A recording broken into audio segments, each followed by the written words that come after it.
Hola, bienvenidos a mi canal. Este es el podcast Logros y Fracasos en la Educación de la Historia Boliviana. Primeramente agradecemos por sus comentarios para este podcast a Lita Mon y a Lina Ovidio Altamirano en relación a sus preguntas. Vamos a empezar a desarrollar la historia de la educación en Bolivia, enfatizando las diferentes situaciones de orden cronológico en base a las dificultades más relevantes que existieron, incluyéndose el cierre de las escuelas durante los conflictos bélicos y los cambios producidos por las promulgaciones de las leyes y reformas que cambiaron lo que es la educación boliviana. Claro está, sin dejar de lado los enfoques y orientaciones de cada reforma. También vamos a recordar que después de Simón Rodríguez se implementa con mayor énfasis el sistema lancasteriano, del cual se va a hablar posteriormente. Primer punto que se va a tocar: Simón Rodríguez y el proyecto de una educación popular. Bolivia tuvo como primer presidente a Bolívar, quien propuso la educación como cimiento de la República. Junto a Simón Rodríguez iniciaron lo que es la legislación escolar mediante el decreto del 11 de diciembre de 1825, en el cual se establece una escuela primaria para ambos sexos en cada ciudad, capital del departamento, instituyéndose mecanismos de financiamiento para la educación. Es aquí que Rodríguez llega a hablar de lo que se conoce como el despertar de la conciencia de las masas oprimidas y propone entonces el proyecto de educación popular, apartándose de los modelos europeos de educación, planteando un modelo de educación social. Y este modelo de educación social, ¿qué puntos tiene? Siguientes características que fueron ejecutadas en Chuquisaca. El carácter social. El carácter social proponía que los niños aprendieran no solo conocimientos, sino que hicieran labores sociales en beneficio de los demás. De esta forma propone la existencia de mayores maestros instructores para la enseñanza de oficios propios de cada género. Carácter inclusivo. No consideraba solo a los niños, sino también a las niñas. Es decir, no había esa educación que solo consideraban los niños varones. Otro punto: un espacio para la liberación que permite el encuentro ocupado por los alumnos durante el día, y en las noches, si lo deseaban, se podían quedar estos estudiantes en el espacio en el que estaban estudiando. Un espacio para generar conciencia y ciudadanía, esa es la otra característica. La educación era voluntaria, sin matrícula, acorde a las necesidades de cada alumno, con el propósito de formar maestros. ¿Cuáles eran las condiciones? Los lugares de instrucción eran casas acomodadas, aseadas, en las que se alojaban a los alumnos en buenas condiciones, y todo partía de que la educación para el trabajo. ¿Qué quiere decir? Que para Simón Rodríguez lo más importante era la educación para el trabajo. Esa era la base. Igual de lo que se conoce como la educación popular, como el modelo de educación social. Siguiente característica: conocer idiomas propios.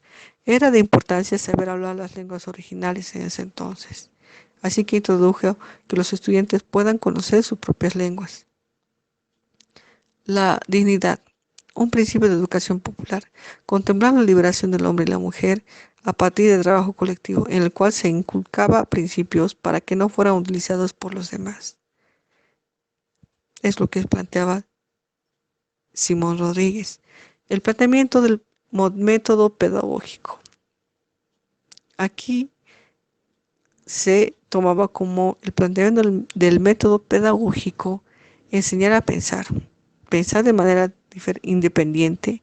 No consideraba el aprendizaje memorístico, sino la enseñanza desde el trabajo.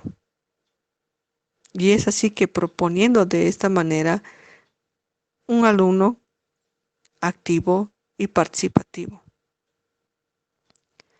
Por eso toma en cuenta que durante el proceso de aprendizaje era importante la observación, reflexión y meditación. Terminando con este punto, vamos a hablar de siguientes aspectos importantes en lo que se considera Simón Rodríguez y su proyecto de educación popular. Él plantea un modelo de educación social. Otro punto: Él plantea lo que es la base, que es la educación para el trabajo, la labor social, y plantea que el proceso de aprendizaje se tome en cuenta la observación, la reflexión y la meditación, sin tomar en cuenta lo que se considera el aprendizaje memorístico. Terminamos con Simón Rodríguez y se va a hablar de lo que es la educación después de Simón Rodríguez. Se va a hablar de lo que se considera el Plan de Educación Popular de 1826. Se promulga el Plan de Educación Popular, estableciendo qué cosa: escuelas primarias, secundarias y centrales. Los colegios dedicados a las ciencias y artes, como también un instituto y sociedades. Es así que se llega a ordenar la estructura general de la organización escolar, donde se consideran los fines de semana, las materias de enseñanza, gobiernos y la administración escolar. Con este plan se llegan a insertar escuelas primarias y secundarias en las provincias y en las capitales, permitiendo el ingreso de los estudiantes mediante sus aptitudes. En relación a la educación popular, estamos hablando de que la educación superior durante el año 1830, el gobierno de Andrés de Santa Cruz priorizó ¿qué cosa? La fundación de universidades y mejoró los seminarios, creando ¿qué universidades? La Universidad Menor de La Paz y la San Simón en Cochabamba. Terminando esto, vamos a hablar ahora del sistema lancasteriano de enseñanza. ¿Cómo es este sistema lancasteriano? Normalmente se plantea un espacio físico, un amplio espacio físico en el que haya una gran cantidad de estudiantes o alumnos que están a cargo de un solo maestro. Y este maestro designa alumnos monitores que hacen de intermediarios, siendo así la comunicación restringida entre el maestro y el monitor. Es decir, toda la comunicación se restringe al maestro y al monitor. Ese es el sistema lancasteriano de enseñanza que apareció y se mantuvo después de Simón Rodríguez. Otro punto que vamos a hablar es la instrucción primaria y la educación popular. Se consideran los siguientes puntos que llegan a fijar el proceso de la educación primaria y secundaria como derecho de todo ciudadano. En la Convención Nacional de 1851 se elaboró y promulgó ¿qué cosa? ¿Qué se promulgó? En la Constitución de Bolivia, el derecho a la instrucción, estableciendo la instrucción primaria y gratuita. Estamos hablando de la Sexta Constitución de Bolivia, en 1851. Posteriormente, el 31 de diciembre de 1859, se reglamentó las escuelas de instrucción primaria y se dividió la enseñanza en 2 grados, elemental y superior. Ahora bien, si hablamos del gobierno de Agustín Moral, en su ley básica del 22 de noviembre de 1872, declara nuevamente la libertad de enseñanza, transmite las escuelas elementales a las municipalidades, se firma la libertad y gratuidad de la educación, marcando el inicio de la educación popular, creándose así ¿qué cosa? Lo que se considera las escuelas nocturnas para obreros y excombatientes. Estamos hablando de estos puntos dentro de la instrucción primaria y la educación popular. Ahora, después de lo que hemos hablado después de Simón Rodríguez, vamos a continuar con lo que son los principios de pedagogía en Bolivia durante la Guerra del Pacífico. Debido al conflicto bélico y a la necesidad de los fondos para ello, se llegaron a cerrar escuelas municipales y los colegios oficiales.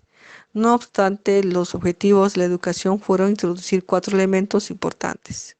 ¿Para qué? Para que el estudiante, o mejor dicho, el alumno, que en ese entonces se conocía como ese nombre, llegue a formarse. ¿Cuáles eran estos 4 elementos para la formación educativa? Escribir, leer, contar y orar. Aquí uno se da cuenta de lo que se considera la importancia de la religión, orar, escribir, leer, contar y orar. A pesar de los conflictos en este periodo, Modesto Miste, presidente municipal, con la colaboración de Misael Saracho, Federico Bustillos y el doctor Germán Zambrana, tradujeron programas de Holanda y difundieron los principios de pedagogía en Bolivia. Estamos hablando del inicio de lo que son los principios de pedagogía. Siguiente punto. Vamos a hablar ahora, o se va a hablar mejor dicho, de la creación de la primera escuela normal y el método concéntrico.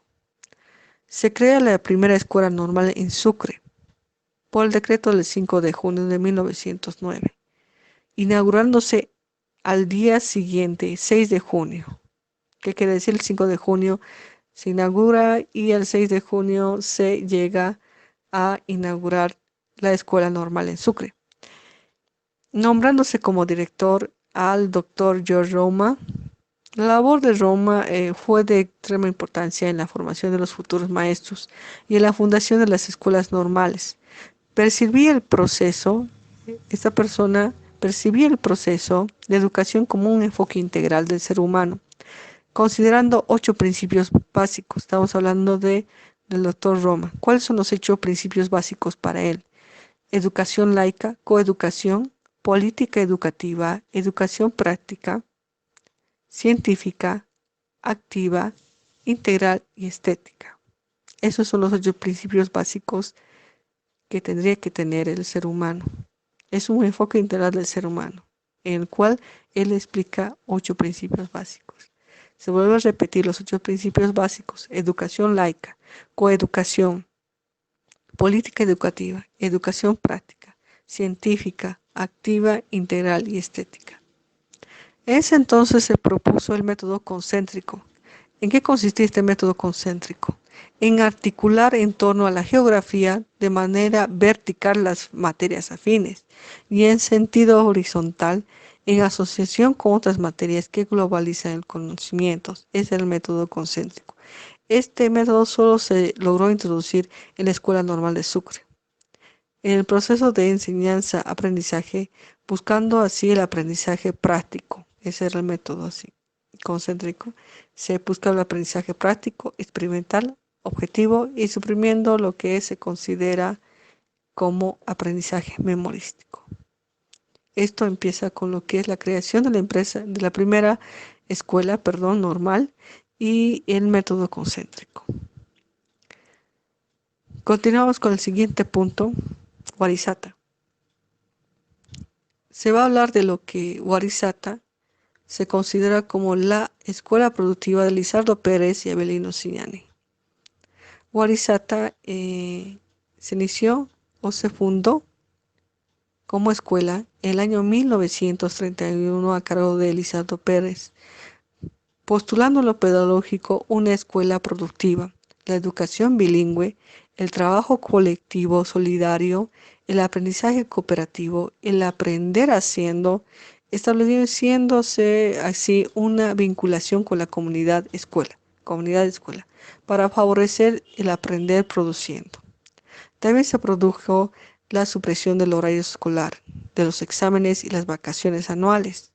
La escuela Warisata se plantea la educación productiva comunitaria, bajo el aprendizaje productivo, que comprendía un trabajo pedagógico en relación a la reciprocidad con la comunidad y la naturaleza a través de las labores que hacían, es decir, estas labores en agropecuarias y los talleres, concibiendo así una escuela productiva en base al estudio, trabajo y producción.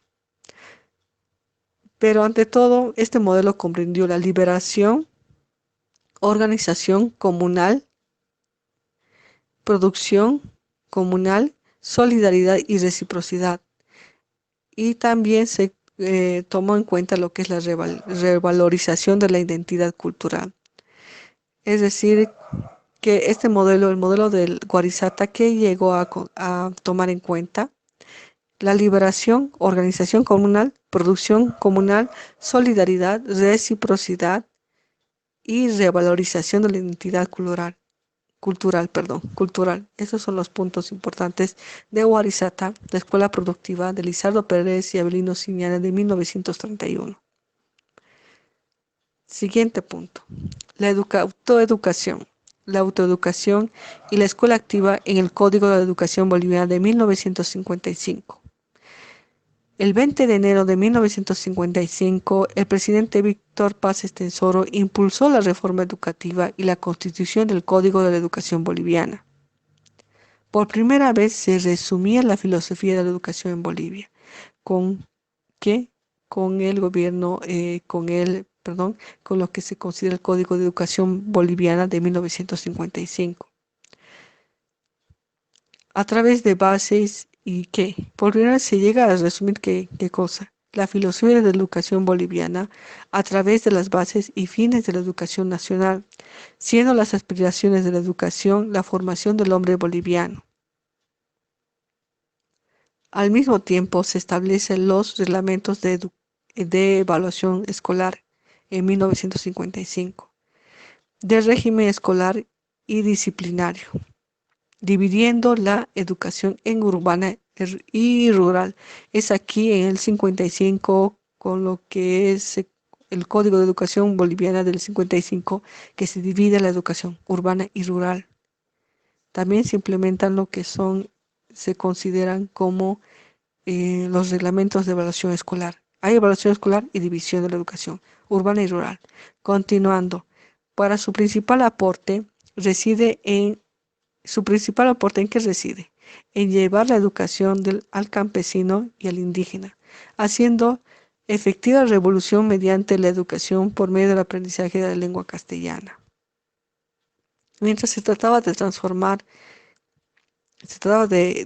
la currícula y metodológicamente el proceso educativo desde perspectiva de una escuela activa y científica y nacional, que a pesar de plantear una evaluación cuantitativa con métodos de autoeducación y autoaprendizaje, propuso que el alumno fuera un participante activo en el proceso de formación.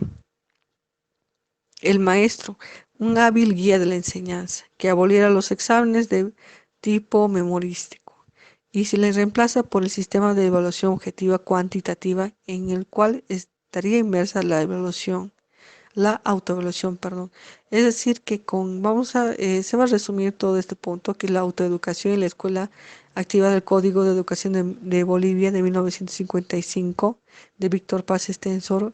En aquí se plantea lo que es la evaluación, la autoevaluación, la autoeducación, el autoaprendizaje. Y al mismo tiempo se divide la educación en urbana y rural. En ese entonces, la educación por medio de la lengua castellana, otro punto también que podemos establecer es la educación por medio de la lengua castellana. Este punto continúa. Después de este punto vamos a hablar de lo que se considera la ley de 1565 de la reforma educativa y el constructivismo. Tras anteriores reformas, el presidente Gonzalo Sánchez de Lozada promulgó el 7 de julio la ley de 1565. Esta ley 1565 de la reforma educativa, la anterior era lo que se conoce como Código de la Educación Boliviana de Víctor Paz Estenssoro. Actualmente estamos hablando de lo que es la ley de 1565, la reforma educativa y el constructivismo. En esta reforma educativa hablamos después de lo que son las anteriores reformas. Hablamos de que el presidente Gonzalo Sánchez de Lozada promulgó el 7 de julio la ley de 1565 de reforma educativa, considerándose los fines de la educación boliviana, retomando los puestos por el Código de 1955, dando así a la continuidad en la política educativa del país. Se establece la educación boliviana como participativa, intercultural y bilingüe. En este sentido, ¿qué es lo que se hace? Se hace el valor del castellano, se valoró por así decirlo, el castellano y se contempló el aprendizaje también de otras lenguas originales como una opción en relación a un currículo flexible, abierto, sistémico, dialéctico e integrador, que responda a las necesidades del aprendizaje de los educandos. Es aquí donde se considera que el alumno debe ser activo y un docente guía, igual que el anterior código de Víctor Paz Estenssoro, que procura la construcción del conocimiento científico activo y el trabajo productivo, colaborativo, orientado a lo que se considera la adquisición y el desarrollo de competencias, incorporándose aquí el trabajo como metodología pedagógica con un enfoque constructivista. Es decir, que aquí el enfoque que se toma en cuenta es el constructivismo. En cuanto a la evaluación del rendimiento, era cuantitativo. Ahora bien, si habla de la participación en la educación, incluye no solo a los alumnos y maestros, sino que también a los padres. Se lleva la administración a los municipios y finalmente se encarga la sociedad boliviana.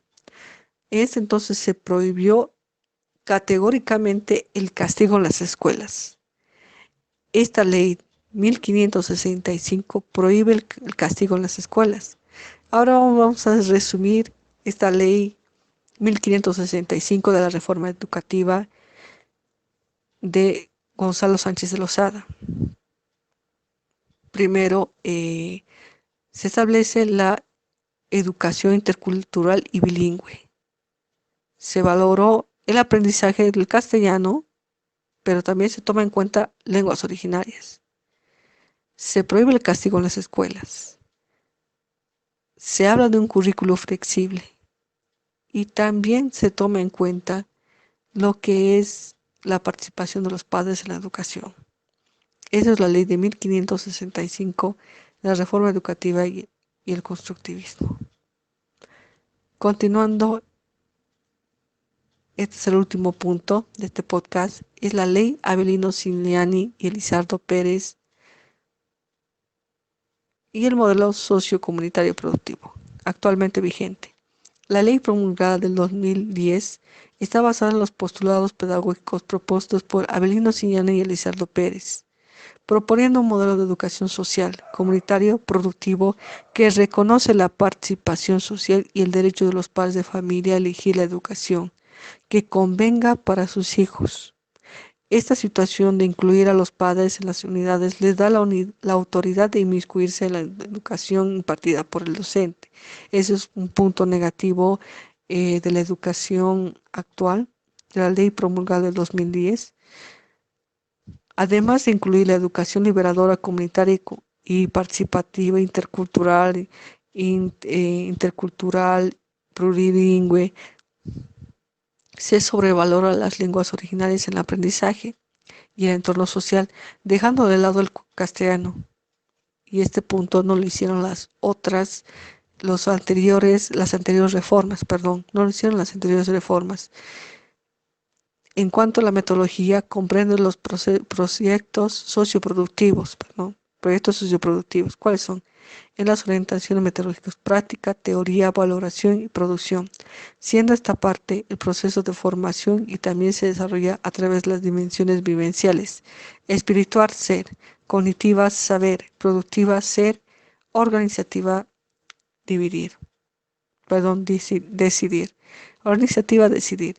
Por ello, la evaluación es cuantitativa, cualitativa, dando lugar a la autoevaluación en el currículo abierto flexible, cuyos objetivos son holísticos. Bueno, esta ley Avelino Cigliani y Elizardo Pérez toma en cuenta la autoevaluación igual que la reforma anterior de Gonzalo Sánchez de Lozada.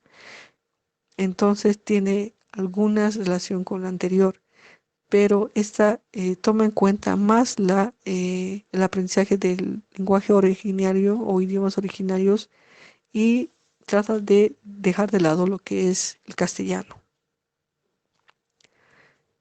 Concluyendo con todo lo que se acaba de mencionar, podemos decir que durante la República, Simón Rodríguez con su escuela Artes y Oficios y Escuela de Primeras Letras, aparte de ser unos referentes históricos, aportó a la educación boliviana en sus inicios, planteando un modelo de educación social basada en un alumno activo y un instructor que le enseñara desde el trabajo colectivo en aulas, que por primera vez no hacían diferencias de clases y de género, acogiendo a diferentes alumnos.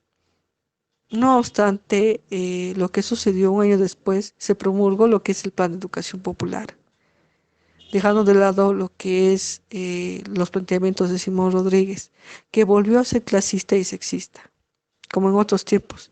Lo fue adoptando un sistema lancasteriano, es decir, aquí lo más importante es el sistema lancasteriano, en el cual el proceso de enseñanza-aprendizaje se efectúa con maestros y monitores, lo cual relegaba a los estudiantes o a los alumnos, mejor dicho, a un segundo plano en la comunicación, ya que la principal fuente estaba reservada entre el maestro y el monitor.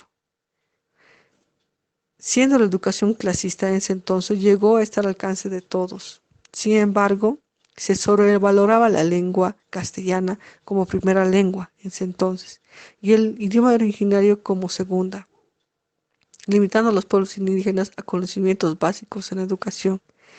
Es importante señalar en este punto que Guarizata marcó un punto importante en la educación, planteando una escuela productiva, bajo la idea de liberarse como pueblo indígena oprimido por medio de la educación.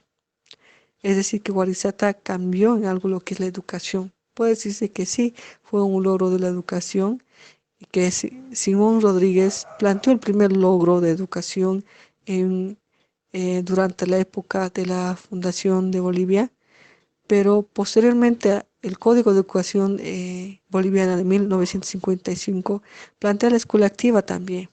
Intenta un alumno activo y su maestro como un guía o acompañante del proceso de aprendizaje o enseñanza-aprendizaje. Sin duda, el código tuvo como consecuencia la tendencia de una integración nacional, provocando la castellanización generalizada y la uniformidad de planes, es decir, de planes escolares y programas. Se mantiene eso, uniformidad de planes y programas escolares. Eso estamos hablando de 1955, de Víctor Paz Estenssoro. Hablamos de una castellanización de la educación. Algunos lo consideran esto como un fracaso porque se trataban de enseñar a los estudiantes en castellano sin tomar en cuenta que muchos estudiantes no sabían hablar o no dominaban el idioma castellano o el español, como lo conocen también. Con la reforma educativa de 1994 se pretendió resolver estos problemas de educación por medio de la transferencia de lo que son los recursos a las alcaldías, las cuales trataron de evitar nuevas responsabilidades en ese entonces. Bueno, ahora vamos a empezar con lo que son los puntos positivos. ¿Cuáles serán estos puntos positivos de ambas partes? Bueno, vamos a hablar de los puntos positivos. La educación inclusiva y la legitimación de las demandas indígenas. Sin embargo, entre los negativos, es decir, estamos hablando de los fracasos, la falta de recursos y materiales ante las exigencias de una mejora en el trabajo de los docentes y la jerarquización entre la educación rural y urbana. Esos serían los negativos. Los positivos, la educación inclusiva y la legitimación de las demandas indígenas. En este sentido, la ley del 070 de Avelino Ciñani y Elizardo Pérez no se exime de estas dificultades. Si bien el Código de Educación Boliviana del 55 se basó en la escuela activa de origen europeo, proponiendo un alumno activo y un maestro acompañante o guía, la reforma educativa se contempló el constructivismo con un alumno activo que construya sus conocimientos y un maestro guía. La ley del 070 también propone casi lo mismo, un alumno activo y un docente guía, basándose así en el paradigma holístico, pero sobrevalora lo que se considera como primordial el idioma originario, en contraste con las anteriores reformas que sin contemplar que ambas propusieron el bilingüismo, la interculturalidad y el trabajo colaborativo.